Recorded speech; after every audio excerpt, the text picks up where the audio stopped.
it's Tammy Mastroberte with Elevated Existence. And my topic for today is dealing with overwhelm.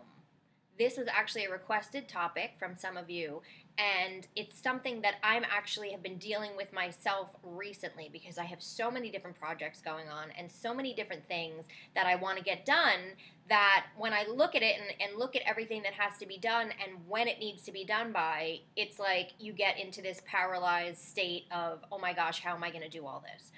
And add on to that, never mind work and family responsibilities, but let's add on to that the fact that we have spiritual practices that we need to get in. We want to get meditation in throughout the day. We want to, do our affirmations, do our visualizations, take time out to connect with spirit or source. And then when you add that on to all the other responsibilities, it's like, I have no time to do anything. So I'm glad some of you brought up this topic because, as I said, I need it too. So I want to give you some strategies for dealing with that overwhelm, dealing with the fact that you have a million things to do, whether it be work, responsibilities, or your spiritual practice, and how to kind of stop that overwhelm and then actually be productive at the same time based on it. So the first thing right off the gate, when we're feeling overwhelmed, when we're feeling like I have so many things I need to do or there's so much information I need to sort through, the immediate thing that I want you to realize is if you're feeling overwhelmed, you have now left the present moment. You are out of the present. You've checked out of the present moment. Why? Because in overwhelm, you're thinking about all of the things in the future that have to get done. You're thinking about how am I going to fit this all in. You're automatically out of the present moment because in the present moment, there's only now. There's only what can I do right at this moment. There's not 15,000 things on the list to do or how am I going to squeeze this into one day or 1 week. There's just now. So immediately, as soon as you start getting that overwhelmed feeling, remember, okay, I'm out of the present moment. I'm out of my connection right now, and I need to somehow get back to it because in being in the future, you can't do anything about it right now. So that's the first thing is recognize that you're not in the present moment. The second thing is I'm not in the present moment. I'm completely overwhelmed. I have a million things going on in my head. I have a million things on my to-do list. I'm going to put myself in time out. So just like when your 2-year-old misbehaves and you put them in on the stairs or in that timeout chair, I want you to put your brain in timeout. I want you to take just a few minutes to reconnect to yourself and to get away from all of the to-dos and all of the overwhelmed feelings. So what can you do in a timeout? The best thing to do is if you can go and take a walk, even for 5 minutes, especially if you can go out in nature. If you can't do that, sometimes you're at work, sometimes you could be in your car. Obviously, when you're driving, make sure you're paying attention to what you're doing. But sometimes we can't just get out and take a walk. If you can, that is awesome because especially if you're full of anxiety and fear, if you walk, you get rid of that excess adrenaline, you get rid of that excess fear and energy, and it expels out of you. Also, when you take a walk and you're in nature, you're more connected, you're more in that state of connection to your source or to spirit. And often when you're walking, and this has been studied and proven that like your mind kind of opens up. You come up with solutions. You come up with solutions to your problems. You come up with ideas for things, and you will relax. If you cannot do that, let's say you're at your desk, and you're like, oh my gosh, I'm so overwhelmed, but I need to take a time out. When I used to work in an office, sometimes I would just walk around the office like as if I was trying to do, like I was going to go do something, but I just needed to get that excess adrenaline out, so I would just go for a walk to the bathroom.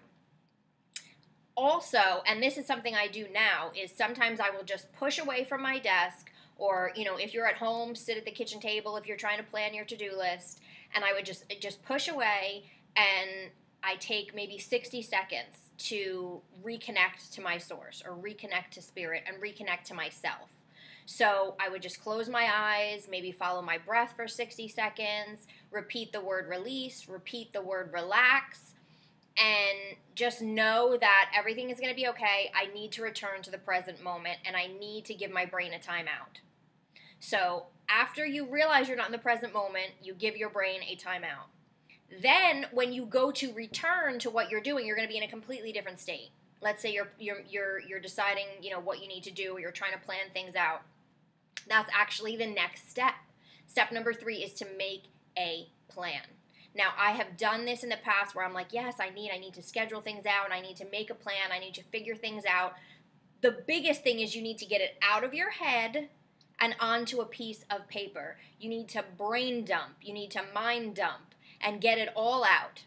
What I do now, actually, and I just started doing this about a month ago, maybe 2 months ago, is on a Sunday, I will sit down and I will list, okay, here's everything that I have to do. I'll list what I have to do this week, and then I'll have another list of, it doesn't have to be done this week, but it should probably be done this month. And so I'll brain dump everything that I have to do.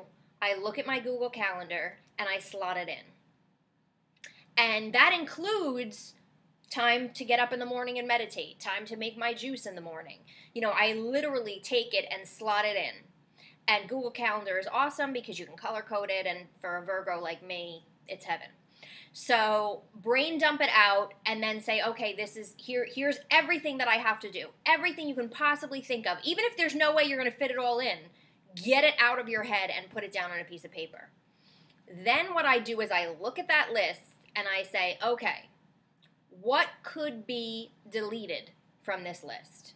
I don't know if you've ever heard of the terms when it comes to productivity. A lot of times people will talk about deleting, do, delay, like the D words. And so you want to look at your list and say, what can I do? What can I delete? What can I delegate? And what can I delay?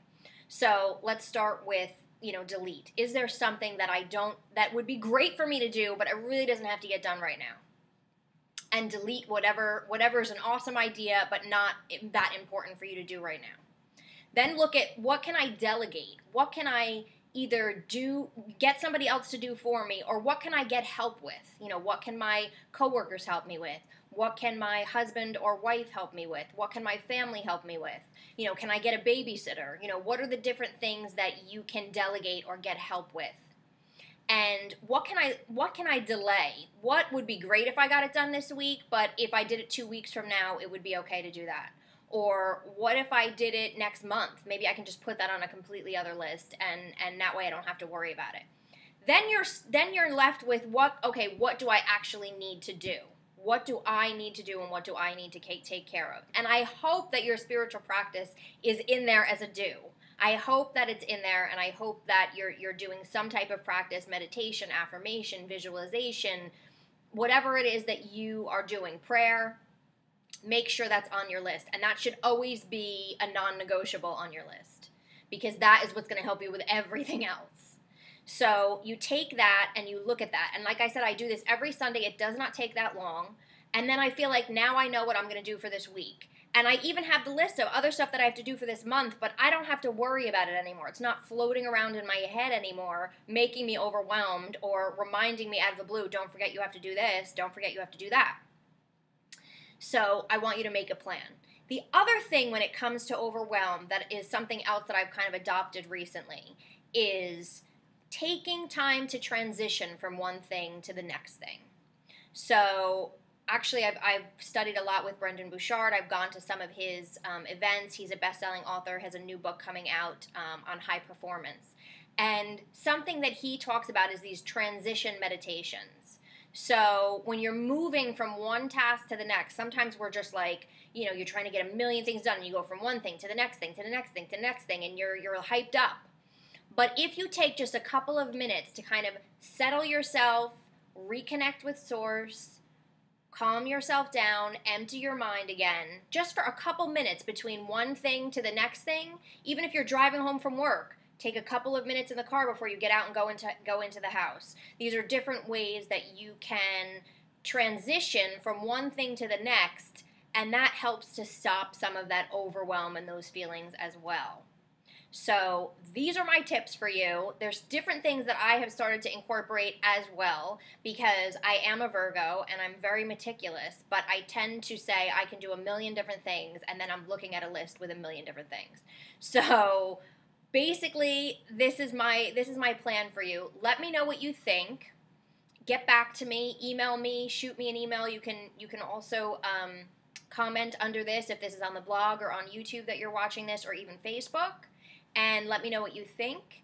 I always love to hear from you. And if you have any other topics, definitely let me know what else you would like to hear from or you would like me to cover. And I will see you next time.